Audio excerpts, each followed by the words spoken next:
Bueno, hoy tenemos una presentación de Edurne Chopeitia y Diego Velázquez, que está definida como un viaje imaginario, pero también simbólico y real, que recorre Buenos Aires, Montevideo, Viena, Firenze y Atlanta. Es el escenario de este trabajo y esta experiencia. Edurne Chopeitia es psicóloga, psicoanalista, candidata del Instituto de Psicoanálisis de Emory University, se dice así. Magíster como terapeuta y MBA de la Universidad de Argosy de Estados Unidos. El MBA es de Uruguay. Ah, ok. Ah, bien. Mira vos. Mira vos. Y Diego Velázquez, mundialmente famoso, psicólogo, psicoanalista, magíster en psicoanálisis, profesor universitario, titular y adjunto, humorista, autor de 3 libros, supervisor y coordinador de grupos de estudio, colaborador de medios. Y el título de esta presentación es ¿Diagnóstico o transferencia? ¿Pastillas o mate? Una experiencia psicoanalítica tras fronteras. Bueno, los invitamos a empezar la exposición. Bueno, gracias a todos y todas. Es una renovada alegría estar acá con tantos colegas y amigos y amigas. Así que bueno, vamos a comentar de qué se trata esto. Voy a hablar poco, por eso hablé tanto en la pre-tarea, como diría Pichon Rivière, porque voy a hablar poco, voy a contar algo que hace a este encuentro, a cómo armamos esta presentación, y luego destinamos más tiempo a que hable Edurne, que realmente tiene, me parece algo distinto para contar, algo que no escuchamos habitualmente, ¿no? Bueno, no escribimos nada, voy a empezar comentando algunas ideas que me anoté. ¿Por qué este viaje imaginario, no? Me pareció importante o quería realmente, tenía ganas de compartir con ustedes el origen de esta presentación, que como bien dijo Marina, se remonta a 30 años atrás. Esto no quiere decir que venimos preparando una presentación de un jueves durante 30 años, pero de algún modo pareciera que sí. Porque, bueno, saben ustedes por lo último que estuve escribiendo y en general por lo que vengo transmitiendo, que me están interesando mucho las experiencias y sus efectos, tanto en el psicoanálisis como en la vida, y me tomo acá de una idea de Bion que la comenté en la presentación que hice este año.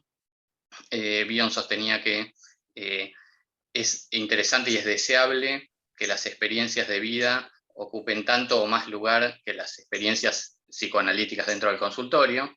Y me tomo también de una idea que recordé, que me anoté, de Rafael Paz, que dijo una vez y me quedó mucho, que la biblioteca de literatura debe ser más grande que la biblioteca de psicoanálisis, ¿no?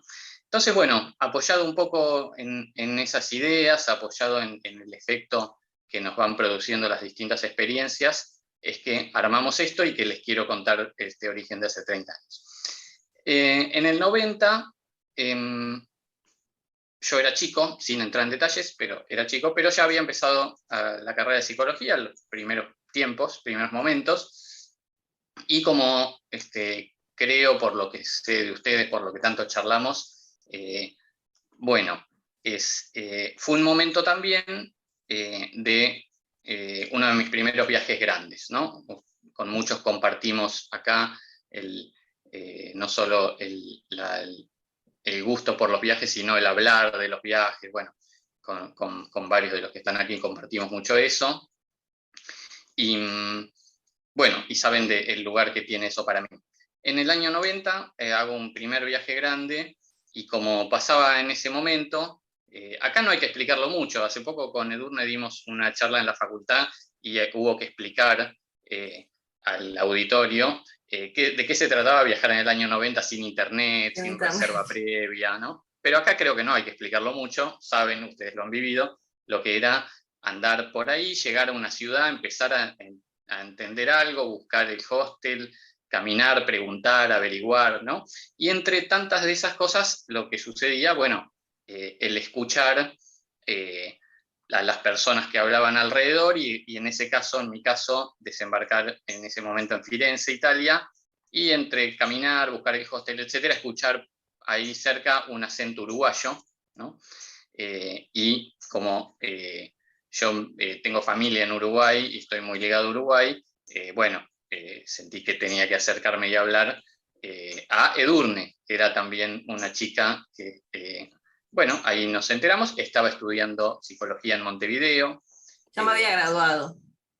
No, por supuesto. Estábamos empezando, no, sin revelar muchas edades, estábamos empezando, nada más, era así. Sí, nada más. Bueno, y bueno, compartimos, muy a la usanza de esa época, compartimos unos 2 o 3 días también con un chico peruano, que el otro día encontramos una foto y recordamos que también estaba y compartió esos días, no supimos más nada de él. Pero bueno, ahí un poco entre los rioplatense y la psicología y el psicoanálisis compartimos esos días con Edurne. Después, unos meses después, yo la fui a ver a Montevideo, o sea, fui a Montevideo como siempre a ver a mi familia y la fui a visitar. Y eso fue todo, año 90, nunca más tuvimos contacto, nunca más supimos de nuestra vida, hasta que el año pasado, acá se integra un poco el Colegio de Psicoanalistas, el año pasado entré, no sé si recuerdan, a principio de la cuarentena, a una charla virtual de Alicia Leone en una institución de Uruguay, y bueno, entré como asistente a escuchar a Alicia, y veo entre los asistentes y los participantes a Edurne Chopeitia. Nombre que nunca olvidé, es un nombre muy recordable, ¿no? Y una persona muy recordable, ahora la van a escuchar y van a ver por qué. Entonces le hablo por chat privado y le digo, ¿vos sos Edurne Chopeitia de Firenze en 1990? No creo que te acuerdes de mí. Y me dice, sí, Diego Velázquez, me acuerdo. Bueno, una sorpresa.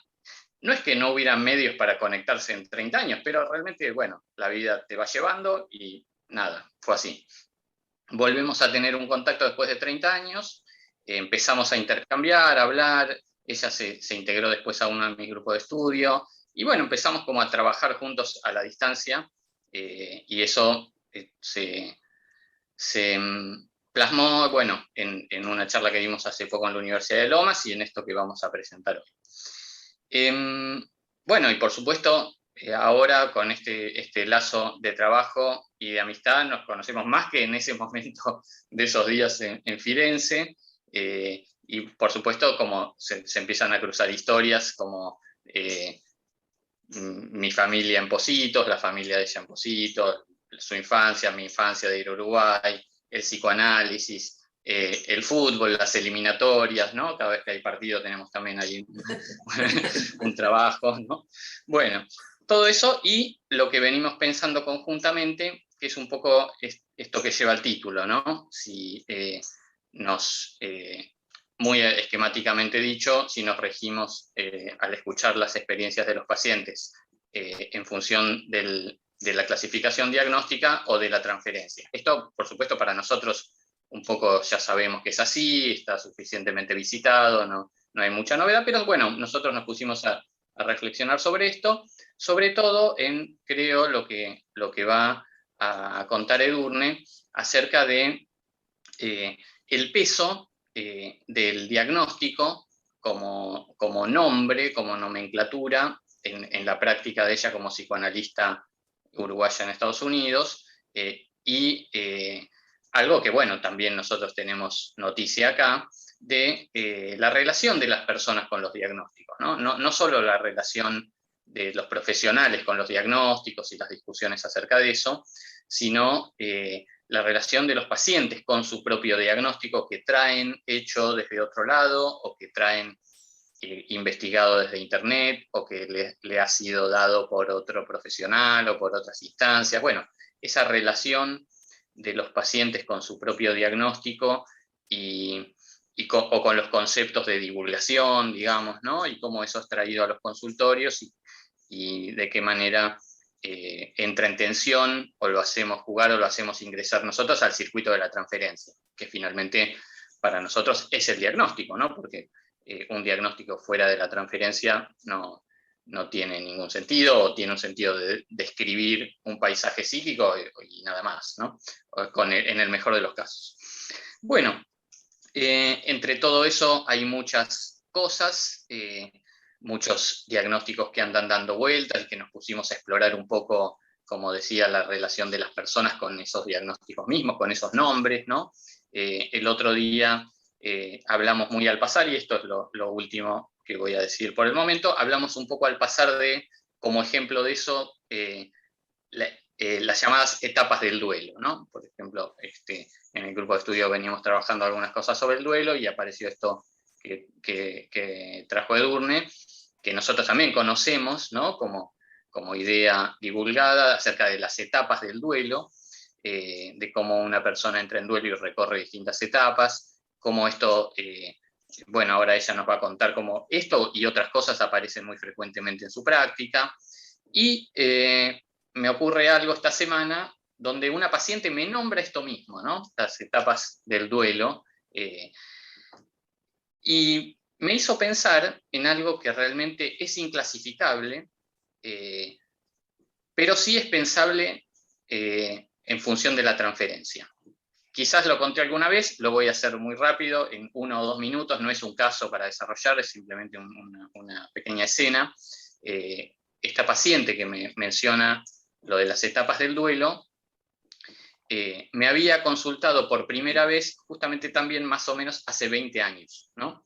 En ese momento ella tenía 24 años, yo un poquito más, y me consulta en uno de mis primeros pacientes en el pueblo donde yo tengo el consultorio, en uno de mis consultorios, ¿no?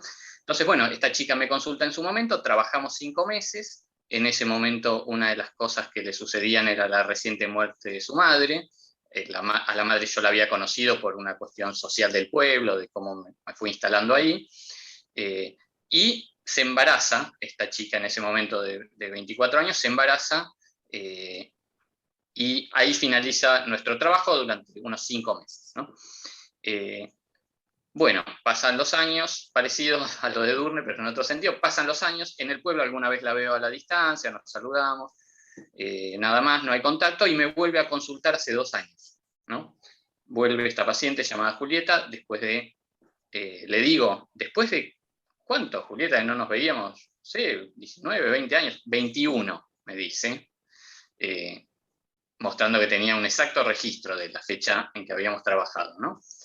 Bueno, y comienza un análisis, o un reanálisis, ahora hace 2 o 3 años, con otros temas, otros motivos, etc. Y la primera sesión de ese reencuentro me dice, como vos me dijiste en la última sesión, y me tira una frase que yo le había dicho, no la reconozco exactamente como propia, pero me recuerda a ella una cosa que yo le había dicho en la última sesión, y me interesó mucho la resonancia de la frase o el significante, la última sesión como quien dice la última que tuvimos hace 21 años, o la última como quien habla de la semana pasada, la última sesión, ¿no? Para ella había una continuidad entre lo que se dijo esa vez hace 21 años y lo que retomaba ahora, ¿no? Bueno, hay otros momentos de este análisis, etcétera, y algo que sería para abrir otro capítulo, pero lo corto acá, ese embarazo que ella tuvo cuando nos dejamos de ver, hace 21 años, es un pibe de 23 años que muere hace 2 meses en un accidente de tránsito, ¿no? Bueno, eso ahí, como se dice en el fútbol, se rompió el partido, ahora se trata de otra cosa lo que estamos haciendo, es otro trabajo, es otra cosa. Y bueno, justamente en ese contexto Julieta me habla de las etapas del duelo y me dice, che, ¿cómo es esto? ¿En qué etapa estoy? ¿Por qué etapa tengo que pasar? Bueno, y le dije, mira, nos conocemos mucho, y ahí eché mano de una cosa que justamente, Edurne, que hablamos la semana pasada, que me gustó mucho, que vos dijiste, que es cómo uno desde el psicoanálisis se desmarca de eso, y utilicé una frase tuya que dijiste, esas etapas pueden existir, pero están en desordenadas y uno entra y sale por cualquier orden, ¿no? Y le dije eso mismo.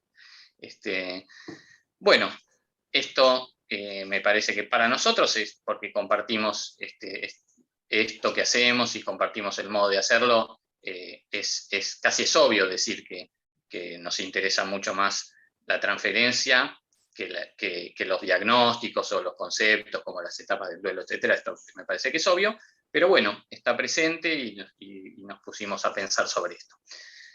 Por mi parte llego hasta acá y me interesa que la escuchen a Edurne con una experiencia que nos va a contar de cómo es trabajar para una analista uruguaya, que es casi lo mismo que decir argentina, en Estados Unidos con el peso de estas cosas. Bueno, menos Messi. Menos Messi, claro. Todo lo mismo menos Messi. Sí. Bueno, adelante. Gracias, Diego. Hola a todos. Una de las cosas que siempre pienso cuando hago una reunión virtual de cualquier tipo, incluso con mis pacientes, hasta ahora estoy haciendo toda mi consulta es virtual, desde el 25 de marzo del 2020. Todavía no pasé a mi consultorio, así que va a ser una gran diferencia cuando eso suceda. Pero me gusta a veces poner en palabras en dónde estamos o qué es lo que está pasando alrededor nuestro, porque si no es como que me siento más desconectada. Entonces me gustaría contarles, bueno, ¿saben más o menos dónde es Atlanta, en Estados Unidos? Es en el estado de Georgia, hacia el este de los Estados Unidos. No hay costa, extraño mi Rambla impresionantemente, no hay costa, pero hay montañas. Y ahora en este momento el otoño en Atlanta es hermoso porque tenemos montañas muy cerca, entonces se ven los colores cambiando. Digo, como para que tengan una idea. Hoy fue un día bastante feo, estuvo lloviendo todo el día. No hace mucho frío, pero está fresco. Y bueno, yo todavía estoy de duelo, no sé en qué etapa estoy, pero estoy de duelo por la ilusión del Uruguay perdido en el fútbol. Y bueno, me gustaría saber dónde están ustedes, qué está pasando en Buenos Aires, si es que están en Buenos Aires o dónde están. ¿Cómo está Buenos Aires? Cuéntenme. Casi todos estamos en Buenos Aires, no todos. Casi. Hace mucho calor en Buenos Aires, es una temperatura insólita para esta época del año. Tuvimos más de 30 grados y es muy raro en este momento del año, en octubre, tener esa temperatura. Y bueno, nada, somos muchos de Buenos Aires, pero no todos. Hay que vaya otros presentando sus lugares de residencia.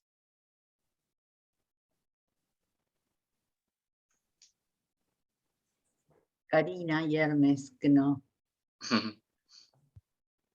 Y Amanda. Y Amanda.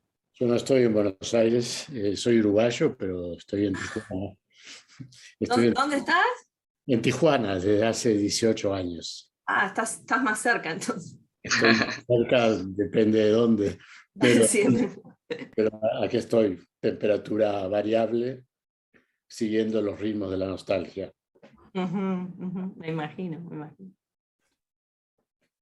Vamos, más o menos estamos, me gusta como situar un poco ese espacio virtual, ¿no? que nos une y nos separa.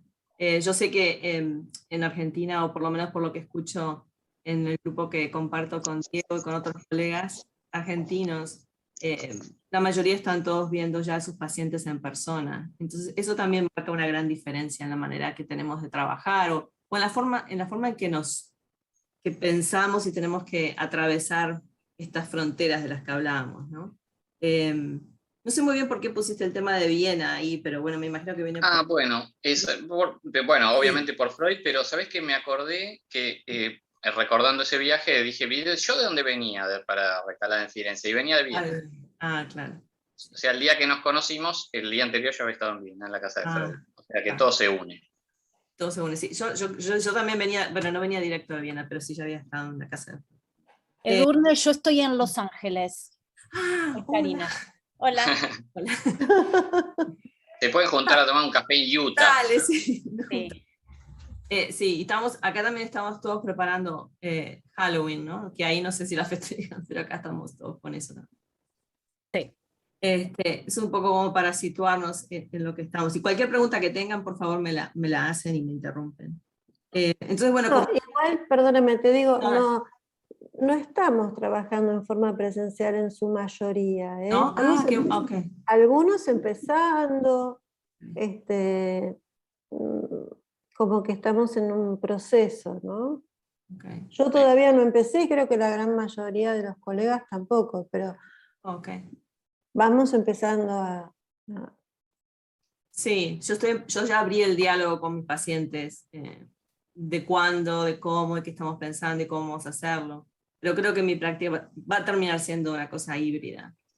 Claro. En este caso, digo, como estábamos viendo, es como que estamos atravesando, o vivimos atravesando muchas fronteras, ¿no? Desde el año 90, pero también las fronteras del COVID, las fronteras de lo que pasa dentro del consultorio, de lo que pasa a nivel virtual, esa cosa de integrar, como yo les estaba diciendo, parte de lo que está alrededor mío cuando estoy con mis pacientes, cuando estoy frente a frente a través de una pantalla.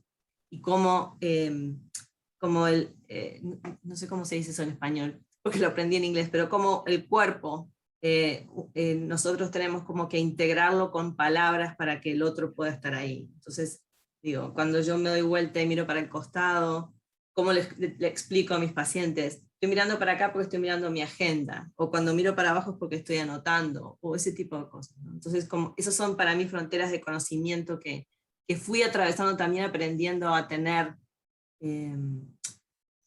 o a poner en palabras y en una forma más concreta esa cosa tercera que está en la diada, ¿no? entre mí como analista y el paciente como del otro lado de la pantalla. Entonces, bueno, yo como que pienso que se hizo más evidente ese espacio que es virtual, pero también me hizo pensar mucho, y cuando estaba pensando, bueno, ¿cómo encarar esta charla? ¿Desde dónde hablar? Lo pienso de una forma bastante informal, digo, no es que escribí un ensayo, pero lo pensé como que esa virtualidad que tiene esto que hacemos a través de la pantalla, creo que es lo mismo que existe cuando estamos frente a frente. No es lo mismo, digo, pero también existe un espacio que es virtual. Y esa es mi manera de pensar en cómo trabajo como psicoanalista. Es el espacio virtual que existe y es el espacio que estamos construyendo juntos con los pacientes. Y como que al nombrarlo, creo que esto va a tener obviamente consecuencias cuando empiece a ver otra vez a los pacientes en persona.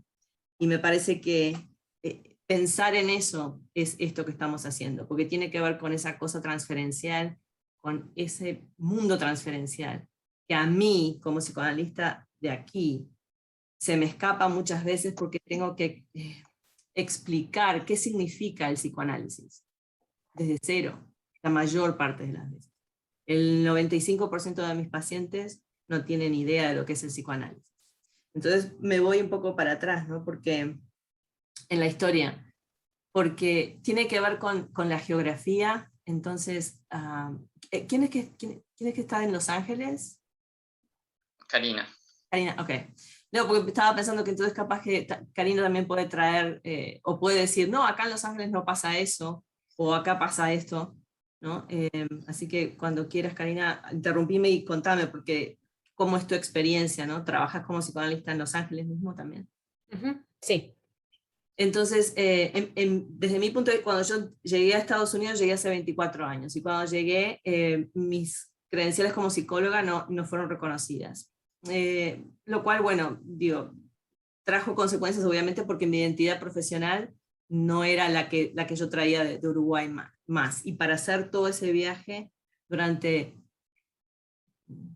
15 años por lo menos, es como que estaba constantemente en esa frontera de lo que yo entiendo y cómo entiendo el mundo y cómo el mundo donde vivía y vivo entendía el psicoanálisis.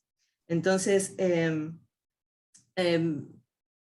yo traté de integrarme a diferentes sectores de la salud mental acá en Estados Unidos y finalmente tuve que volver a empezar de vuelta. Entonces estudié lo que acá se llama Licensed Professional Counseling y empecé a trabajar la universidad, empecé a estudiar en la universidad, y cuando estaba en las primeras clases, yo completamente pensaba que todo el mundo, obviamente si eran profesores de una universidad que estaban enseñando psicología o materias allegadas a la psicología, que todo el mundo tenía un conocimiento por lo menos básico de lo que es el psicoanálisis. Y eso no era así, era completamente lo contrario. Entonces ese fue como mi primer encuentro de frontera y de lo que, fue como una pared contra la que me pegué bien fuerte, porque todo lo que se hablaba desde que el psicoanálisis no sirve, que el psicoanálisis es una cosa de antaño que no tiene ni sentido discutirlo. Y fue fuerte, fueron 4 años casi de estudios donde más del 90% de los profesores ese era el discurso, ¿verdad?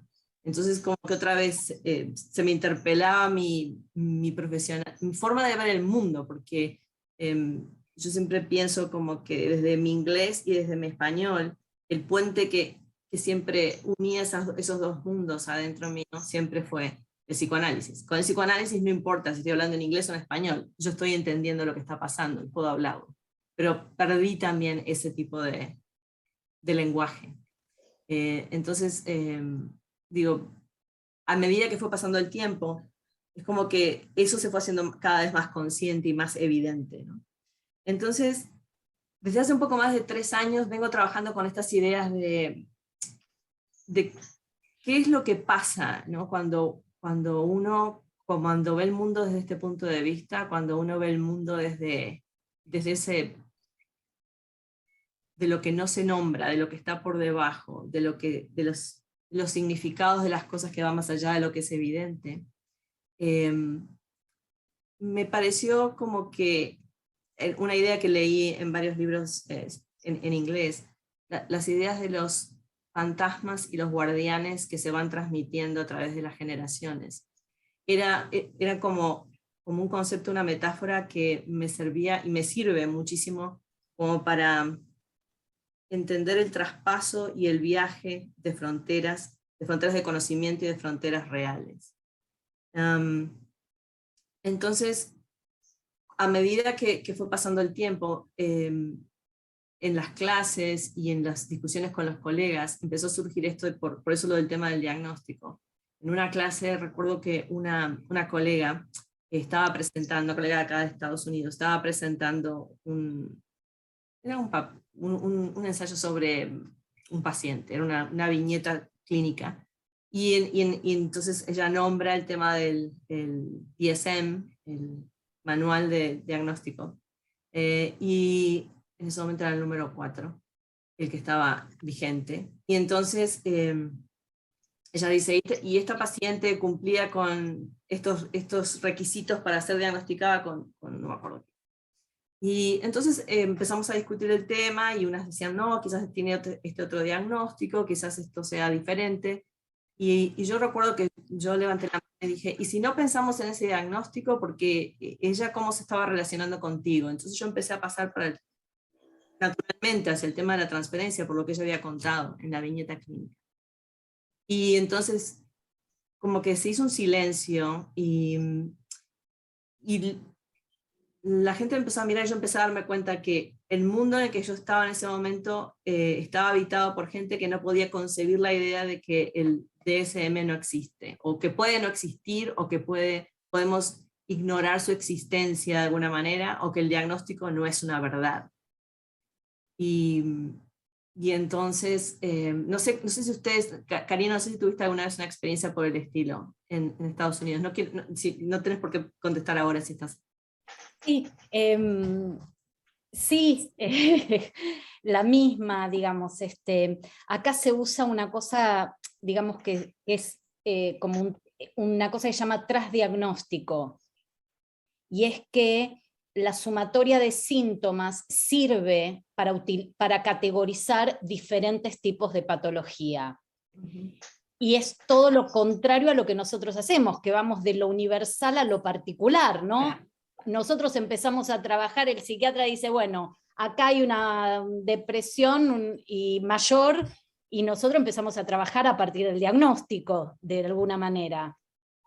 Y acá, cuando se llega al diagnóstico, el trabajo está cumplido. Final, es el final. Claro, Exacto. claro. Sí.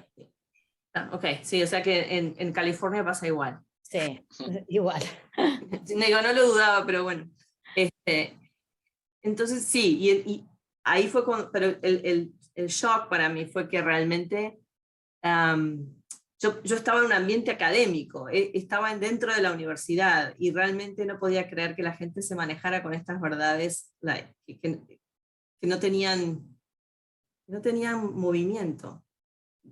Realmente verdades que eran como tajantes, únicas, y que no había lugar a discusión, no había lugar a intercambio, no había lugar a duda, no había lugar a interpelación, no había lugar a nada de eso. Y me fui acostumbrando a medida que pasaron los años, que en el ambiente, por lo menos en esta universidad, hay otras universidades que no son así, no es que todas las universidades sean así. Digo, hay otras universidades que tienen más peso psicoanalítico. Pero esta no tenía 0 peso psicoanalítico, o bueno, 0.5 peso psicoanalítico. Entonces, recuerdo una vez en una clase ya avanzada, estaría ya casi en el último año, una profesora estaba hablando sobre, estaba dando la historia de la psicología, una cosa así, estaba dando en una presentación de PowerPoint, estaba poniendo datos generales. Entonces en una pone, ella, no me acuerdo qué decía, psicoanálisis, entonces nombraba, supongo que el complejo de Edipo, no nombraba el complejo de Edipo, no me acuerdo qué nombraba, y después decía complejo de Electra, entre paréntesis puso Sigmund Freud, y siguió hablando. Entonces yo empecé a decir, ok, levanto la mano, hablo, me la juego, no me la juego, y finalmente levanté la mano y le dije, me parece recordar que el complejo de Electra no fue Freud quien lo formuló. Lo dije de esa manera. Y ella me dijo, sí fue Sigmund Freud que dijo lo del complejo de Electra. Y bueno, entonces me empezó a discutir y yo le dije, bueno, yo creo que fue Carl Jung y no, bueno, y toda la clase estaba obviamente viendo lo que la profesora decía. Y era como, se transformaba hasta en un ataque casi personal, porque yo ya en ese momento, yo me sentía, yo soy una alumna acá, no, yo en Montevideo era una profesora, pero tampoco podía como atacarla yo a ella más. Esas situaciones, como esa no me pasó tan grave, pero era más o menos eso, les indica cómo venía la mano y cómo se sentía el campo intersubjetivo en lo que se refería al psicoanálisis. Entonces, finalmente ella creo que lo buscó, pero siguió diciendo que ella tenía razón, y creo que después al tiempo lo buscó, pero nunca me vino a decir que bueno, sí, que en realidad había sido Jung. Y así continuó transcurriendo todo eso, pero el tema del diagnóstico es algo que siempre me quedó como, bueno, esto es algo que requiere traducción psicoanalítica. Y cuando empecé a atender pacientes, tuve varios casos, que incluso un caso que lo recuerdo que la muchacha llega, yo terapia de pareja también, y era una pareja y ella, una muchacha de 25 años, cuando llega me dijo, yo soy borderline, y como borderline hago esto, y tenía clarísimo todo el listado de todo lo que una borderline hace. Y más o menos, la mayor parte de la terapia se transformó en que ella pudiera entender una manera diferente de relacionarse con su propio diagnóstico, como para ver otras posibilidades, porque ella solamente las posibilidades que veía en su vida y en su relación de pareja eran los puntos que marcaba el diagnóstico de borderline que le había dado su psiquiatra o su terapeuta anterior, no sé quién era. Entonces, como que cada vez que yo me enfrentaba con algo así, otra vez volvía como un paso para atrás a algo más básico en mi forma de pensar y de entender el mundo, y de entender el mundo clínico. Y creo que eso me llevó también a ir un poco más a fondo y entender que llegar a la respuesta a la pregunta, ¿qué es el psicoanálisis?, ¿verdad? Porque es como que eso está interpelado en cada cosa que hago como profesional. Y estoy pensando en eso, no es que tengo la respuesta, pero sigo pensando, y por eso es que me encanta participar en charlas que sean de mi Río de la Plata, porque es como que vuelvo para atrás, y vuelvo para atrás hace 24 años o más, digo, cuando me fui, y empiezo a pensar otra vez en quién era yo allí, y bueno, y quién soy ahora como psicoanalista. Y eso es lo que, es por ese motivo que estoy acá hoy.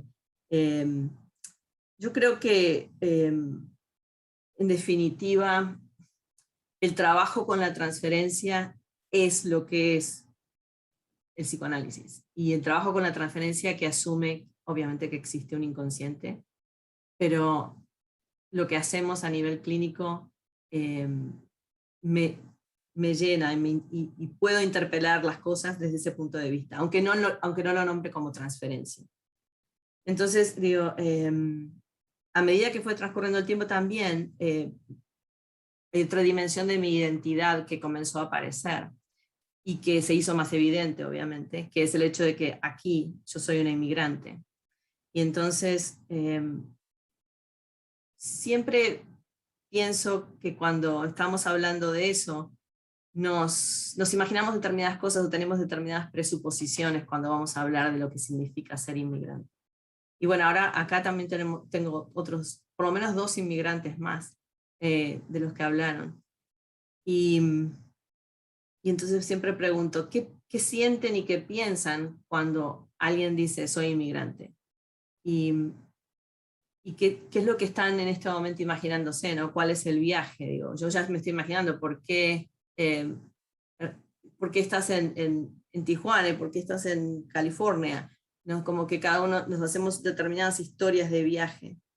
Y no sé, si por ejemplo, y esto marca también una diferencia de esa frontera, si yo estuviera en este momento presentando esto en inglés, les pediría que prestaran atención a lo que sienten cuando yo hablo en inglés con mi acento. Claro, a ustedes también les puedo preguntar eso porque tengo acento uruguayo, me imagino, ¿no? Pero de todas maneras es una cosa más familiar para ustedes, no es tan lejano y tan otro como es cuando hablo en inglés. Y eso también marca una diferencia, entonces es como que pensar qué narrativas les surge a ustedes para que esta información que están recibiendo tenga sentido y tener conciencia de eso que de lo que están pensando y lo que están sintiendo.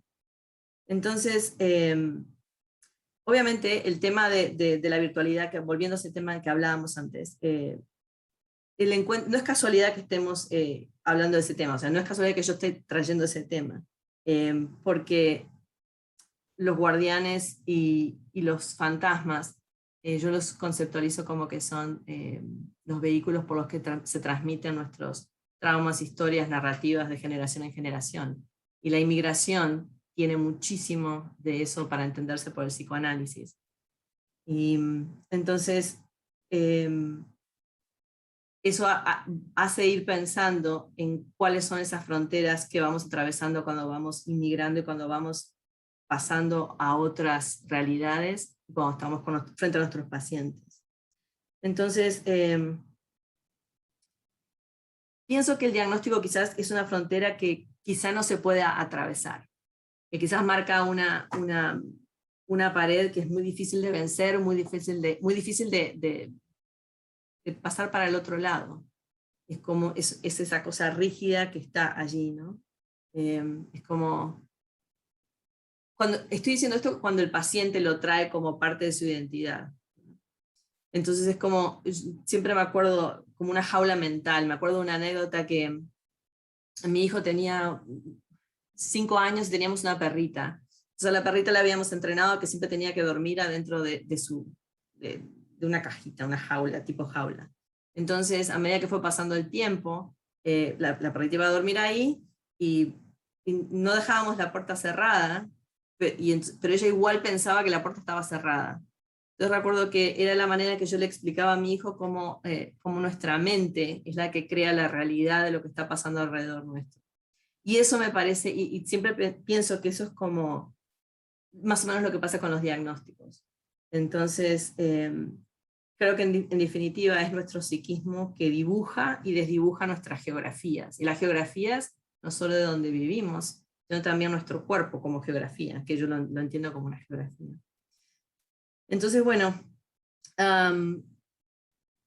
poco a poco, como les venía diciendo, y con este tipo de cosas, fui construyendo mi camino de regreso, ¿no? Entonces, en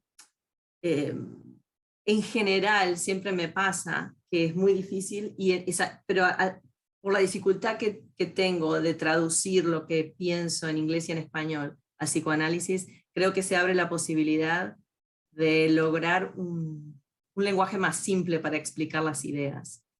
No sé, capaz que los otros inmigrantes que están acá quizás puedan también contar alguna anécdota si tienen ganas, o alguna cosa que les parezca que es diferente de donde están. Si tienen ganas, por favor, háganlo, porque así se enriquece más el diálogo de lo que estamos diciendo como inmigrantes, ¿no? Los que tengan experiencia de eso. Digan, si quieren. Entonces, a medida que fue pasando el tiempo, como dije, es como que las ideas de lo que es el psicoanálisis empezaron a ser más concretas para mí. Y entre eso, puedo nombrar una cantidad, ¿no? Pero como digo, el diagnóstico, la transferencia, el diagnóstico como una cosa más opuesta, como decía Karina, digo, como que desde el diagnóstico a la forma individual de trabajar, eso es algo que hasta ahora lo sigo haciendo. Y que el inconsciente existe, y que obviamente nuestras experiencias tempranas influyen en lo que hacemos, en nuestras opciones de vida, nuestros vínculos, y también el tema del duelo, que muchas veces los pacientes lo traen como algo que tienen que superar, y que es como una carrera que tiene 5 etapas, y que son metas a construir y a lograr. Y entonces les cuento como lo de las etapas del duelo que nombraba Diego. Supongo que todos están familiarizados, pero bueno, digo, lo de las etapas del duelo fue promulgado por una psiquiatra, Kubler-Ross, se llama Elizabeth, y ella dijo, o sea, lo que ella estudiaba a la gente que estaba por morirse, que estaba a punto de morir, al final de la vida, y desde ese ángulo es que ella identificó 5 etapas, de las cuales eran la depresión, la ira, la negación, la negociación, es una traducción media extraña, y la aceptación. Entonces ella vio que toda la gente que se estaba por morir pasaba por esas 5 etapas. De alguna manera, este concepto empezó a hacerse muy popular y a pasarse a todos los duelos, y a explicar todos los duelos y las etapas de duelo de la gente cuando pierde algo, a una persona, algo, o le pasa algo que indica una pérdida muy grande. Entonces, también en el consultorio, eso es algo que todas las personas saben, es como el conocimiento común y popular, y dicen, yo ya estoy en la etapa de ira, ahora me toca pasar a la de negación, y después voy a tener esto otro. Entonces, se transforma en mi trabajo diario con los pacientes, por ejemplo, en el caso de los duelos, de hablar sobre cómo eso sí, como lo que decía, digo, es algo como que es común, explicar, bueno, uno puede estar en cualquier etapa y después pasa algo y pasa a la siguiente y es todo entreverado y uno no sabe por dónde va a entrar y cuándo se va a terminar. Y esto es un ejemplo de todo el resto de las cosas, ¿no? Creo que también es como hay una necesidad de enmarcar, de listar, de mencionar, de tener las cosas claras sin que haya, y eso es como que es otra vez, es como una jaula mental, pero que a su vez baja la ansiedad. Y eso es algo que aquí, por lo menos en mi práctica y en el entorno en el que yo estoy, eso es algo que fundamental, que los pacientes lo piden, ¿no? Hoy una paciente que trabaja conmigo 2 veces por semana me dijo que había estado leyendo sobre los estilos de attachment, de apego, los estilos de apego, y que ella sabía que su estilo de apego era ansioso, entonces ¿cómo podíamos hacer para que ella dejara de tener ese apego ansioso? O sea, hace 2 años que estamos trabajando, ¿no? Entonces, muchas veces yo mido el progreso en lo transferencial de hasta dónde los pacientes están, por lo menos articulando con sus palabras, el trabajo psicoanalítico, el ser psicoanalítico conmigo. Esta paciente está muy lejos, obviamente, de eso, todavía no está ahí. Pero antes, ¿quieren hablar los inmigrantes si tuvieran alguna experiencia por el estilo? Karina.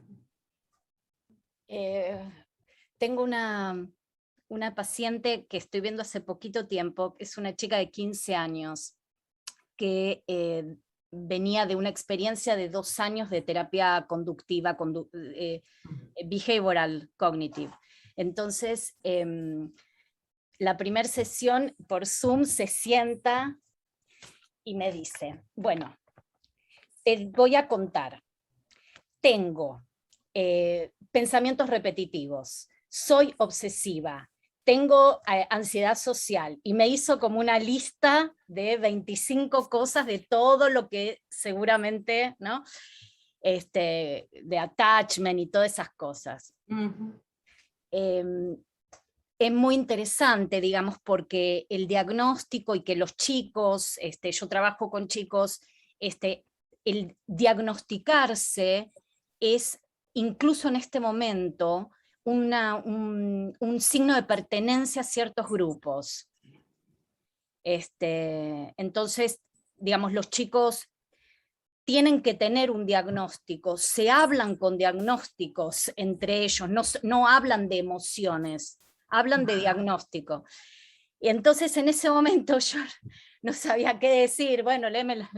Entonces le digo, una chica que le gusta hacer lista, la chica de las listas. Bueno, entonces empezamos a hablar de las listas, como sacándose. Sí, ¿no?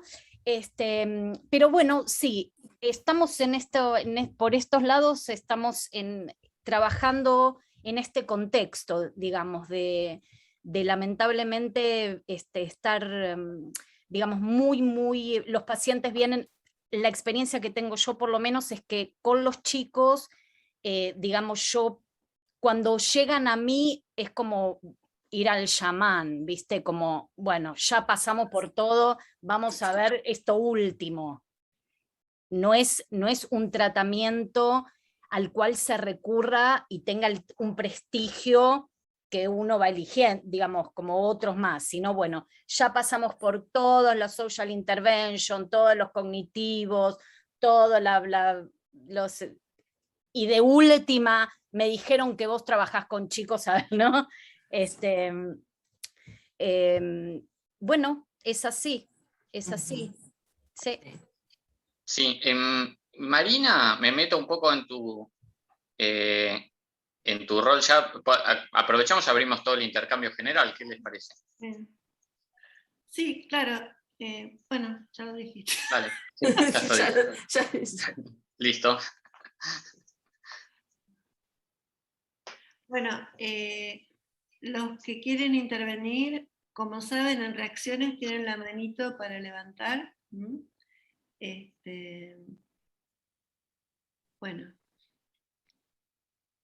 Bueno, aprovecho y digo algo de esta cuestión del duelo, que me parece que curioso o no, que es que justamente quizás en el tema más difícil de trabajar analíticamente como el duelo, o más difícil de asir directamente, ¿no? Cuando alguien realmente está en un duelo, es lo más duro, ¿no? Que con lo que nos podemos enfrentar. Cómo eso es, por momentos, lo que intenta ser como más estandarizado y más capturado, ¿no? Perdiéndose de vista totalmente la dimensión de que es imposible estandarizar el duelo, en el sentido de que no está correlacionado directamente con que se pierda una figura en el mundo exterior, aunque esa figura se denomine madre, padre, hermano, familiar, ¿no? Es como, a pesar de que eso exista, tenemos que ver todavía si alguien hace un duelo, en el sentido, por ejemplo, que decía Lacan, de que la persona que falta sea alguien a quien nosotros le hicimos falta, ¿no? No por llevar el nombre madre, padre, hermano, automáticamente comienza un trabajo de duelo, ¿no? pero justamente eso que es lo más difícil, cómo intenta ser capturado en este estándar, ¿no? De que todos tienen que ingresar a un duelo y tienen que ingresar por orden, etc., ¿no? Una cosa que capaz que sirve también como para un momento de quiebre en mi idea del mundo que me rodeaba, que fue cuando nació mi hijo. Bueno, es una historia bastante interesante, digo, pero me encuentro con que lo llevan para la observación en las salas neonatales. Entonces estaba bien, no pasaba nada, pero estaba en observación. Entonces yo estoy sola en la habitación. Entonces tocan la puerta y entra, aquí en los hospitales se usa muchísimo la figura de los capellanes. Un capellán es como un asesor espiritual, como alguien que, sí, es como un asesor espiritual, no sé ni cómo definirlo. Entonces es que viene y que habla sobre la espiritualidad, religión, lo que fuera, o reza con la persona. Entonces, el hombre toca la puerta y abre la puerta y dice, soy el capellán. Pensé que mi hijo se había muerto. Lo primero que pensé fue eso. Y claro, entonces yo lo miro y me imagino que mi cara habrá sido de espanto. Entonces y le dije que se fuera, que yo lo que quería era un psicólogo. No quería hablar con ningún capellán. Y el hombre dice, no, pero nosotros hacemos... Entonces yo dije, no, bueno, no les puedo repetir lo que les dije, pero el hombre se fue. Y finalmente logramos que viniera un psicólogo. Yo decía, yo quiero hablar con un psicólogo, yo quiero hablar con un psicólogo. Y vino un consejero. Entonces el consejero se sentó ahí conmigo, entonces yo le decía, quiero entender lo que está pasando. Entonces el hombre me decía, ¿Pero qué te preocupa? Que no estoy con mi hijo en este momento, estoy perdiendo estos momentos primeros de la vida de mi hijo, o sea, yo estaba completamente fuera de mí en ese momento, acababa de dar a luz. Y el hombre me dijo, no te preocupes, Edurne, los niños son una tabla rasa. Yo creo que si no tuve en ese momento un quiebre psicótico, no lo voy a tener nunca más, porque realmente yo pensé que yo estaba en una realidad alternativa. O sea, no sé, fue impresionante. Y ese momento fue un momento de quiebre enorme, porque yo no podía creer lo que me estaba diciendo y que además que no me tenía que preocupar, que esos primeros momentos no importaban. Pero bueno, eso fue uno de los momentos que sí, que entendí que estaba en un lugar donde el psicoanálisis... Luego vino una psicóloga realmente que era ella winnicottiana, entonces por suerte, pero claro, me salvó, digamos, entre comillas. Bueno, tenemos Mariana o Dani quieren intervenir.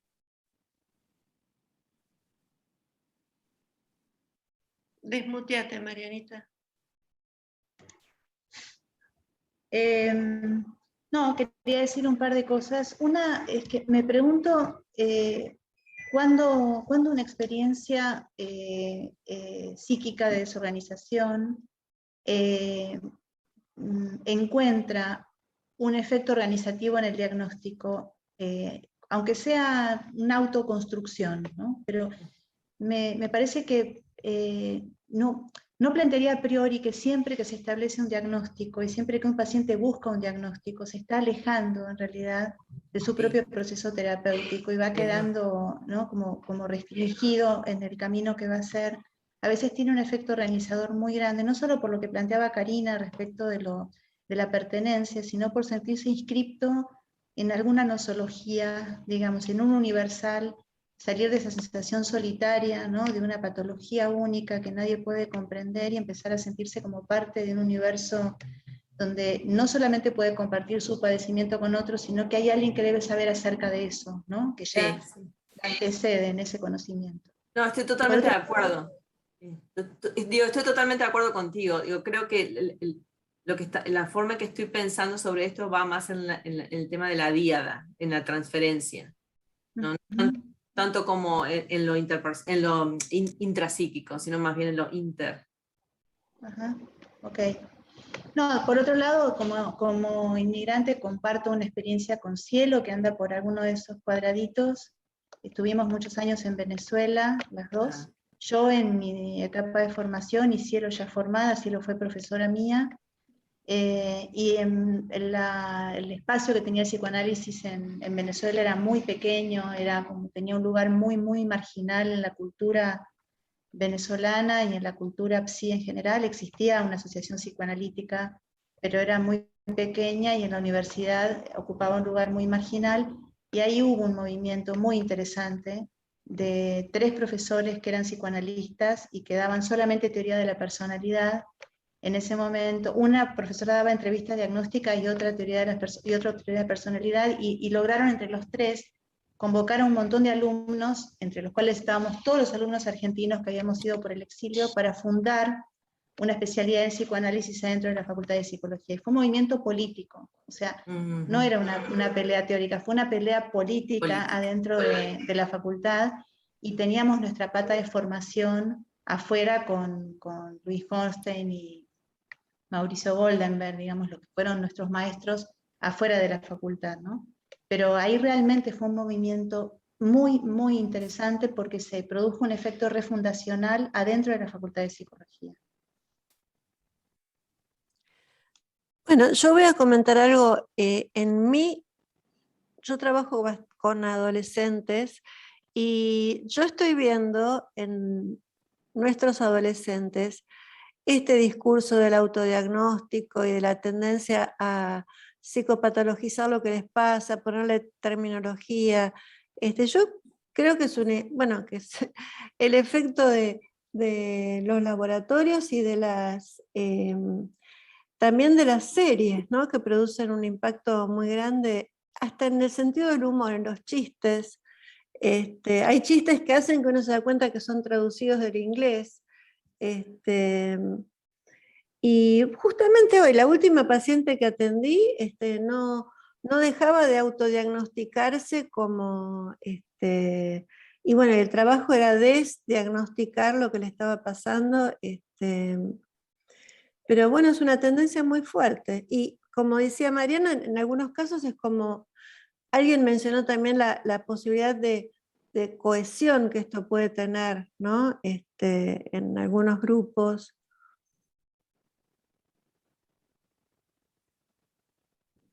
Una Sí, cosa, perdón, dale. no, solamente, digamos, hay una cosa que vos decías, Marina, que es que agrega, digamos, el cuidado y la alarma de esta situación, y es la medicación. Medicación.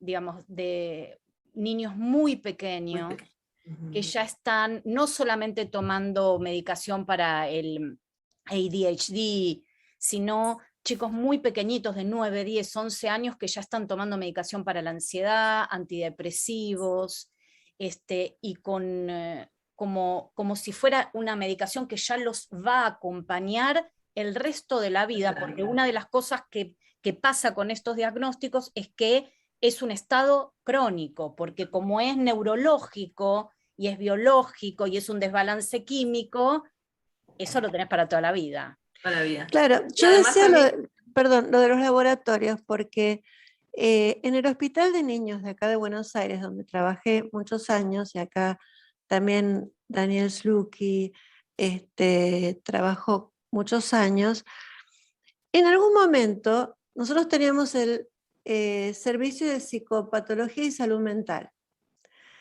Y en algún momento un laboratorio decidió donar los carteles o sea, que sean carteles nuevos los que señalaban dónde estaban los servicios. Y nuestro servicio pasó a llamarse Servicio de Psiquiatría. Por eso digo cómo se va infiltrando la ideología a través de la presión que ejercen los laboratorios, no me cabe duda. Perdón, Karina, ¿vos querías decir algo? No, nada, perfecto. Yo iba a comentar. Alguien interrumpí. Yo iba a comentar, siguiendo lo que dijo Karina con respecto a los diagnósticos. Yo no veo niños, pero al ver parejas, estoy viendo el tema de la parentalidad con respecto a los diagnósticos, ¿no? Al lado de los padres y los diagnósticos que los padres, y un caso en el que venimos trabajando desde hace, no es una pareja, es una paciente, pero venimos trabajando desde hace 3 años ya, es alrededor de cómo el hijo es ahora uno de los diagnósticos que se maneja muchísimo y que es, para mí súper alarmante, es el trastorno oposicional desafiante. No, lo estoy traduciendo en la cabeza. Y esto hace que los niños que se oponen sistemáticamente reciben el diagnóstico. Y en este caso es una madre que es sumamente controladora, y entonces para mí es sano. Yo no conozco al hijo, pero desde la dinámica que ella relata, parece hasta sano que el hijo se esté oponiendo, ¿no? Y es un niño también, sí, de 11 años. Entonces como que estamos manejados por eso también, digo, sí, es como que se ve desde todos los ángulos, ¿no? El tema del diagnóstico, como eso puede perjudicar. Tenemos dos integrantes que levantaron la mano, Hermes y Alicia. No sé, Diego, ¿vos querías decir algo? No, algo breve nomás que, bueno, obviamente coincidimos en prácticamente todo. Me interesó lo que decía Mariana en el sentido de, bueno, no perder de vista el efecto organizador del diagnóstico, coincido con eso. Y también me parece que hay una cosa que ha quedado un tanto olvidada y que en nuestro medio tiene una gran tradición, que es el psicodiagnóstico, ¿no? Sí. Porque que incluye una dimensión de campo y proceso y de transferencia, y que hay, bueno, acá hay un desarrollo por cuestiones de trabajo, lo tuve que estudiar mucho en unos tiempos, y hay un desarrollo enorme en Argentina de eso. Bueno, Hilda, por ejemplo, puede dar fe. Eso queda un poco olvidado, ¿no? El proceso psicodiagnóstico, que es una cosa valiosísima, ¿no? Claro. Sí, bueno, yo hacía mucho de eso en Uruguay también, digo, pero es distinto, ¿no? Es sí, claro. Situación, sí, sí. Hermes, ¿querés? Sí, hay muchas cosas que están planteadas. Me quedé un poco enganchado en esto de las resistencias al psicoanálisis y las prácticas migratorias a lugares donde no son tan amigables al psicoanálisis. Tijuana, cuando yo llegué acá, tenía una situación casi de no existencia del psicoanálisis, y de pronto ahora hay una corriente donde lo mayoritario son los humanistas, y por otro lado está la neuropsicología y el psicoanálisis ahí abriendo espacio. Pero pensaba que para pensar la resistencia al psicoanálisis, claro, queda muy claro el ejemplo de Estados Unidos, porque el propio Freud lo adelantaba en su desembarco en Nueva York, hablando de que había traído la peste, ¿no? Pero me venía a la cabeza una pequeña historia. Yo estudié en Moscú hace muchísimos años, y cuando llegué a Moscú el psicoanálisis estaba definido institucionalmente desde el diccionario de filosofía de Rosenthal, que era el DSM-4 de la filosofía de la Unión Soviética, definido como corriente pequeño burguesa creada para justificar la maldad de las clases dominantes. Y aparecía definida como freudismo, no como psicoanálisis, además. Y era clandestino, era ilegal, ¿no? Y los soviéticos no podían entender cómo los latinoamericanos que estábamos allí pertenecíamos a esa corriente psicoanalítica marxista que crecía desde Buenos Aires en particular y abarcaba todo el continente, ¿no? Con las dictaduras y golpes de Estado por medio. Entonces, habrá que pensar en cómo se manifiesta esto del mensaje de la peste en Estados Unidos, pero cómo se manifiesta en otros lugares del mundo, con signos políticos aparentemente tan distantes y divergentes, y cómo se manifiesta dentro de las clases sociales, dentro de cada país, y cómo algunos sectores progresistas que se sienten tan cómodos con el psicoanálisis, comienzan a hablar de un psicoanálisis DSM-5izado, diríamos, ¿no? De un psicoanálisis de la nomenclatura, dividido en categorías y nomenclaturas, que permite dar cuenta de la realidad psíquica a la manera de un diagnóstico, a la manera de un diagnóstico que podría ser de cualquier otro manual de psiquiatría.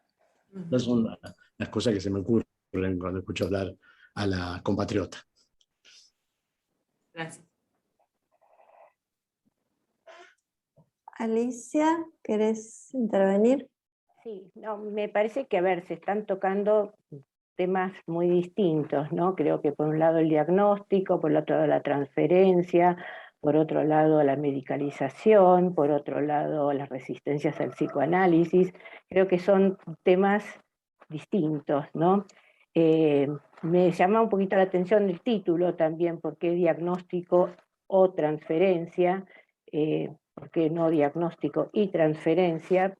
Digo esto, yo soy psiquiatra, bueno, todos lo saben, muchos lo saben de acá, soy médica, soy psiquiatra, y me llama la atención también el tema de cómo tomar el diagnóstico, porque el diagnóstico es un proceso, no es una nomenclatura, no es un sello. Si es así, está mal, alguien está haciendo las cosas mal, ¿sí? Sí, porque es un proceso justamente donde se va determinando en una vía digamos, en donde se va descartando distintos tipos de situaciones y se va viendo. Yo creo que además, creo que vos empezaste haciendo diagnóstico, cuando le preguntabas a todos que hablaran de cada lugar, cómo estaban, el clima, la situación, cómo trabajaban, cómo se sentían, ¿no? Me parece que eso es hacer diagnóstico. Y me parece que, digamos, el tema no es llegar a una nomenclatura y dejar sellado a alguien. Por eso digo, si alguien hace eso, lo hace mal. Y me parece que uno puede hacer un diagnóstico y puede hacer, digamos, con eso después, bueno, obviamente uno también tiene que preguntarse por qué hay diagnósticos. Por supuesto que hay medicalización, que están los laboratorios, que hay muchos intereses económicos y políticos dando vueltas alrededor de todo esto, y no tanto dando vueltas, sino en las bases de muchas de estas cosas, pero me parece también que, o sea, ¿para qué sirven los diagnósticos? ¿No? Eso habría que preguntarlo, ¿no? ¿Por qué existen los diagnósticos? ¿Para qué? Y cómo usarlos. Y no es un diagnóstico, no es algo que de hecho se da y es inamovible y es una frontera sin pasar. Porque un diagnóstico, se discute mucho los diagnósticos, y para llegar a un diagnóstico a veces hay que atravesar muchas fronteras. ¿Sí? Digo esto porque me parece que si no es muy, digamos, bueno, queda que me parece algo que es para repensarlo bastante. Y más Ay, porque sí, me parece que es un tema que hace 45 años, cuando yo hacía la residencia, bueno, estos temas ya se discutían. Y me diría que un poquito digo, ¿cómo puede ser 45 años después esté discutiendo lo mismo? porque eso que tú estás, ¿sabes por qué creo? Porque eso que tú estás diciendo, eso de que es un proceso, obviamente, digo, yo hacía mucho psicodiagnóstico en Uruguay como psicóloga. Digo, no es que estoy en desacuerdo que el proceso diagnóstico sea algo de valor, no. Es cómo lo estoy viviendo aquí, ¿no? Cómo se trata eso aquí en Estados Unidos. Bueno, puede ser eso, porque en realidad es un punto no es un punto de partida, es un punto de llegada, ¿sí? Un diagnóstico. Claro, pero acá es como lo que explicaba, acá el tema también es el tema de las compañías de seguro médico. Por ejemplo, si yo no trabajo con compañías de seguro médico, pero los pacientes míos que tienen cobertura para hacer terapia que esté fuera de la red, algunas compañías de seguro lo que hacen es cubren un determinado porcentaje de la sesión. Entonces, para que los pacientes puedan tener un reembolso de sus compañías de seguro, yo les tengo que dar una factura, ¿okay? Que tiene mis datos y demás, con mis números como terapeuta, etcétera, etcétera. Ellos presentan esa factura y la compañía de seguro les reembolsa lo que le corresponda según la cobertura, según el plan. El tema es que para que esa factura tenga validez, yo tengo que tener un diagnóstico, o sea, esa factura tiene que llevar un diagnóstico, ¿okay? Y entonces es todo lo que se mueve alrededor de eso, la ética alrededor de todo eso. O sea, como aquí en Estados Unidos no se toma como un proceso. Yo tengo pacientes a los que yo he enviado a hacer psicodiagnóstico o a hacer evaluación psiquiátrica, todo eso, por supuesto, y yo trabajo con mis colegas con respecto a eso. No es que no lo necesite. Porque por eso lo de que también es un tema organizador para el paciente y para la transferencia. Cielo, Sí, yo me quedé pensando el lugar y la función que tiene el diagnóstico en la experiencia clínica cuando nos enfrentamos con una persona que nos consulta. Estaba pensando lo que significa para mí el diagnóstico.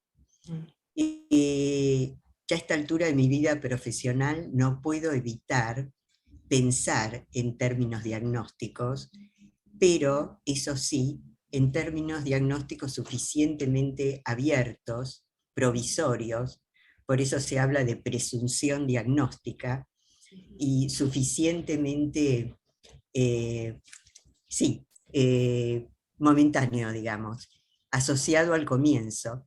Y estaba pensando que cuando nos enfrentamos con una persona que nos consulta, nos genera cierta ansiedad, cierto desconocimiento y cierto, bueno, ¿cómo me oriento en este camino tan desconocido? Y que pensar en alguna categoría diagnóstica provisoria, como para arrancar el proceso, nos acompaña, nos orienta, como una lucecita ahí que nos ilumina algo del camino que estamos empezando, muy alertada de que en el proceso vamos a evaluar hasta qué punto la persona va cambiando, y muchas veces a lo largo del proceso también vemos cómo puede ir cambiando el diagnóstico.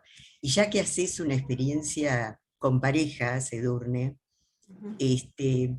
yo trabajo con parejas y familias, y me gustaría saber tu experiencia. Trabajamos con un diagnóstico situacional en general que tiene que ver con la posibilidad de indicar o proponer un encuadre terapéutico cuando a un paciente individual le indicamos, o a una paciente, que por ahí sería útil o productivo un trabajo vincular por un tiempo, y eso implica una intervención diagnóstica en relación a la construcción de un encuadre. Y ya la construcción del encuadre diciendo, y por ahí le vendría bien unas entrevistas de pareja o de familia, es una primera intervención terapéutica. Sí, yo pero no sé si no es lo mismo, pero es muy similar la manera que tengo de pensar. Muchas veces en las parejas, sobre todo con las que trabajo a largo plazo, ¿no? Las que he tenido parejas con las que he estado 5 años trabajando. Y en ese lapso, obviamente, hay momentos y situaciones de pareja en las que llama a tener entrevistas individuales. Pero en las entrevistas individuales que estoy teniendo, el encuadre sigue siendo terapia de pareja.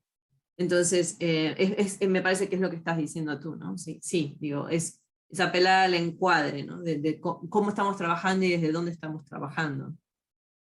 Sí, totalmente. A eso me refería. Sí. He trabajado con bien.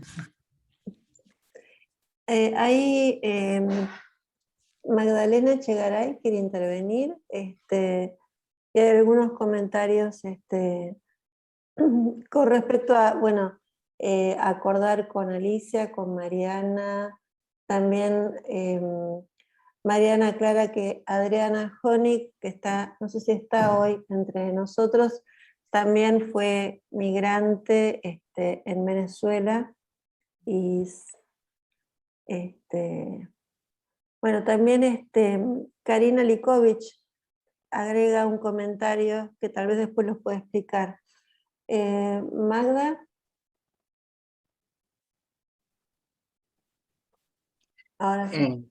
Sí, no, me quedaba pensando que me parece, a partir de esta conversación tan interesante, que me parece que, por un lado, la cuestión de que hay modos de diagnóstico diversos. Uno, lo que vos traías, Edurne, como diagnósticos descriptivos. El paciente tiene este síntoma, este otro, y entonces esto nos da tal cuadro, ¿no? Que es habitualmente, perdón, el modo de diagnosticar de los DSM 3, 4.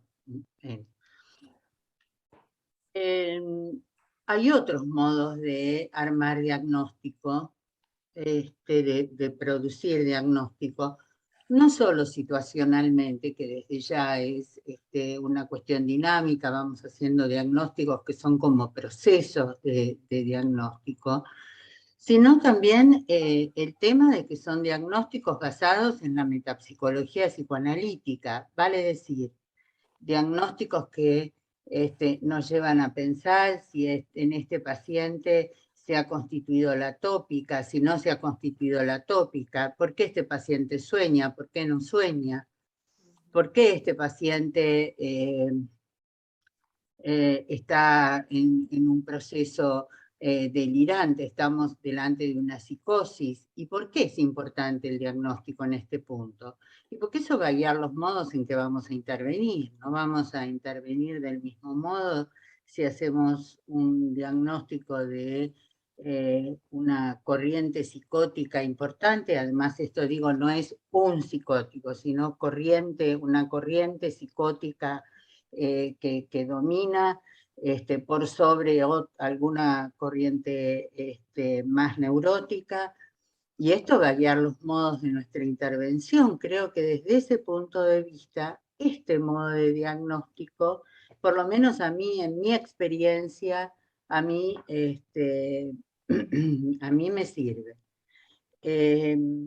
Sí entiendo que esta cuestión descriptiva, de hacer como una suerte de inventario de sintomatología, sin discriminar,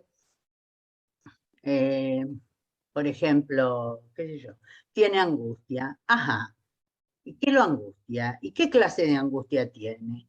Esto no te ubica en relación a qué modo de intervención, incluso qué encuadre vas a proponer, porque a un paciente psicótico no le vas a proponer verlo una vez por semana, sino que necesitas armar otra clase de encuadre, con otro tipo de intervenciones, incluso con otro tipo de dispositivos alrededor, en fin. Pero que si solo pones angustia, sumado a otra cantidad de síntomas, no sé, a mí por lo menos no me sirve para nada. Y entiendo que es esto lo que vos estás trayendo como una cuestión crítica, ¿verdad? Claro, sí. Es eso. Ahora, pero justamente por eso, desde el psicoanálisis, el tema es pensar diagnósticos fundados en la metapsicología, ¿no? Bueno, nada más eso. No, estoy de acuerdo contigo. Una cosa que aprendí hace años que a mí me ayudó un montón, en relación al tema de los duelos, que es el otro tema que traías al principio. Sí. Que traías el tema de las etapas de los duelos, que todos hemos estudiado en algún momento, ¿no? A mí me sirvió muchísimo una vez hace años, creo que todos los que estamos acá, o gran parte de los que estamos acá, lo hemos escuchado allá por los años 90, a Rafael Paz, que decía que un proceso de duelo dura aproximadamente 1 año, porque tiene que ver con la cuestión de la primera vez que festejamos el cumpleaños y no estaba tal, la primera Navidad, el primer Año Nuevo, ¿no? Y entonces él decía que tenía que pasar una primavera, un verano, un otoño, un invierno, para que algo de un duelo se empezara a cerrar. Sí, las cosas iban bien. Y a mí me ayuda a pensar eso. Está bueno. Yo les quería mostrar, existe el diagnóstico psicoanalítico, no sé si lo leen, pero Williams es una autora de aquí que ella escribe sobre psicodiagnóstico, Nancy McWilliams. Sí se ve. Edurne, escúchame, a ver, faltan pocos minutitos para terminar. Mariana o Dani, o ambos quieren hacer Dani quiere hacer una intervención.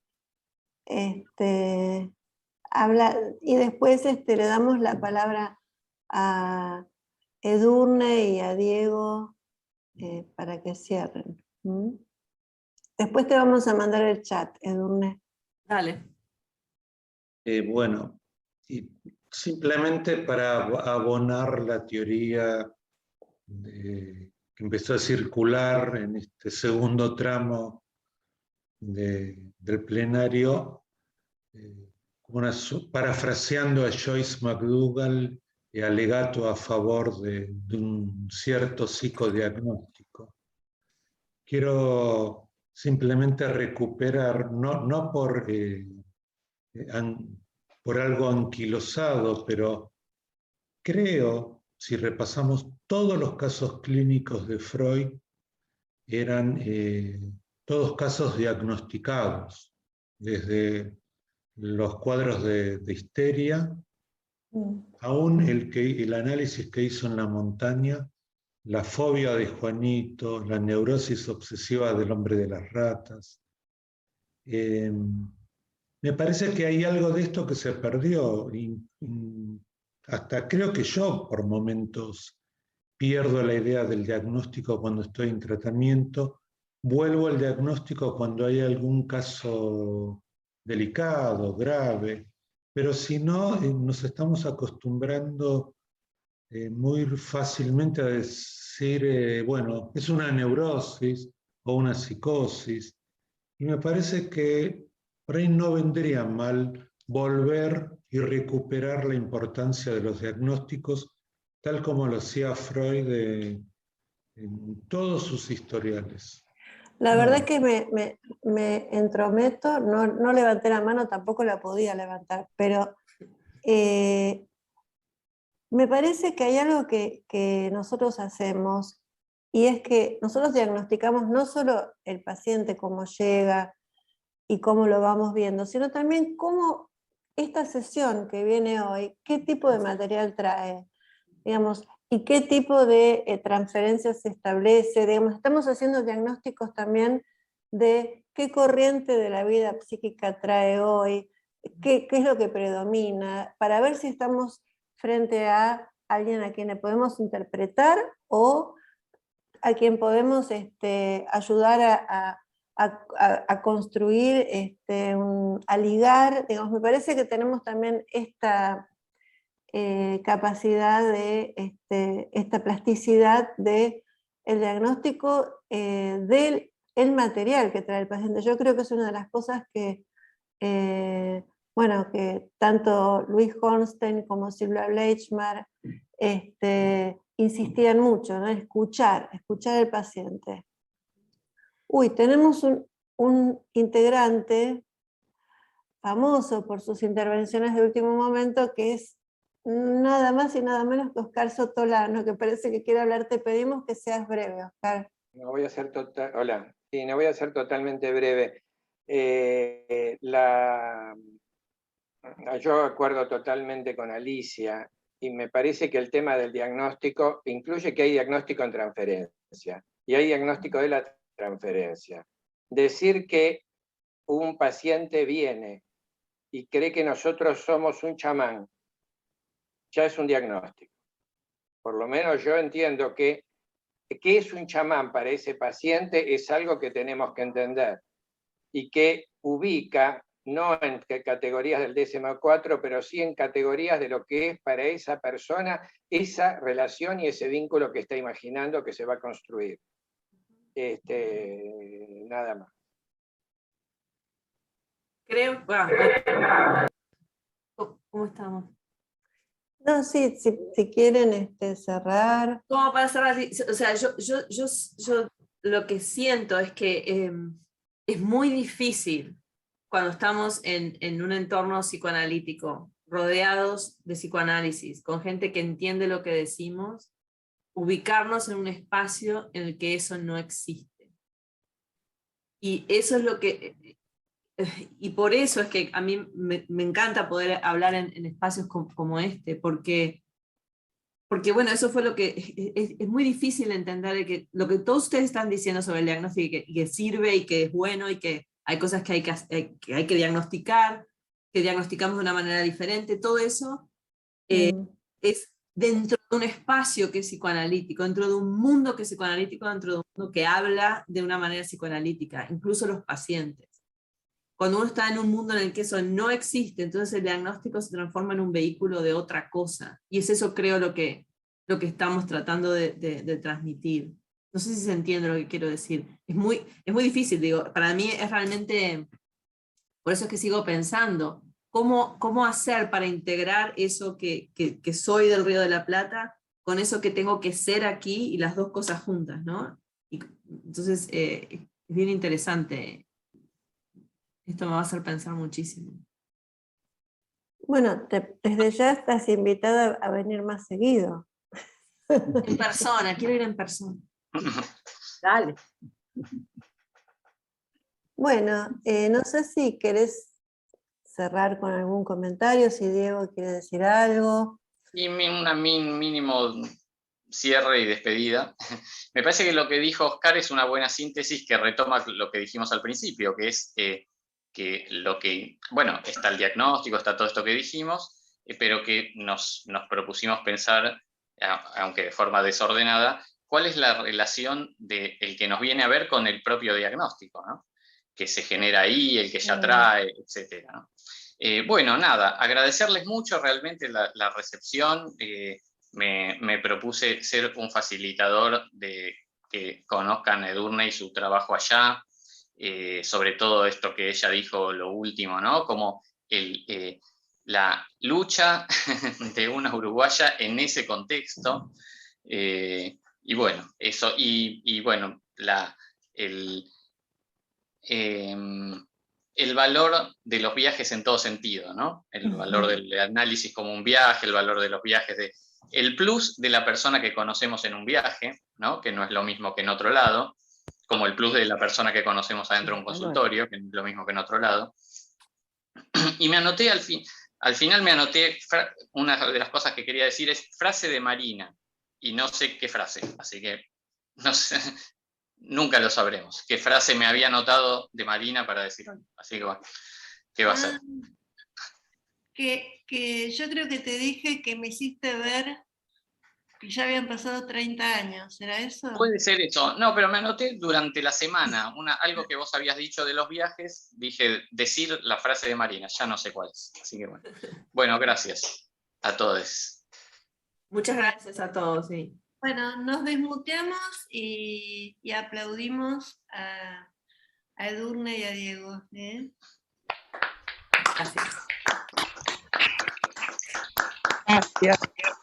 Gracias, chicos. Gracias a todos. Gracias. Buenas noches. Gracias. Muchas gracias. Chao. Chao, chao. Gracias.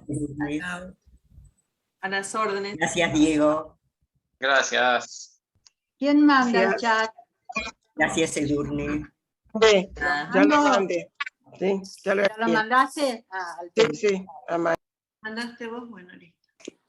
Bueno, te esperamos, Edurne. Dale. Gracias. Ah. Abrazo. Gracias. No va a ser dentro de 30 años la próxima vez que venga a hablar. No. No, porque no vamos a estar. Estamos al horno. Estamos al horno. Para el Mundial, voy a ir a ver cuando gane Argentina el año que viene. Vamos. Para eso te vas a tener que ir a Dubái. No, me voy a Argentina a ver los partidos. Qué bueno. Qué bueno. Qué bueno. Un abrazo, chicos. Chao. Gracias. Chao, un abrazo. Chao, nos vemos. Nos vemos, chao, chao. Chao. Chao, Edurne.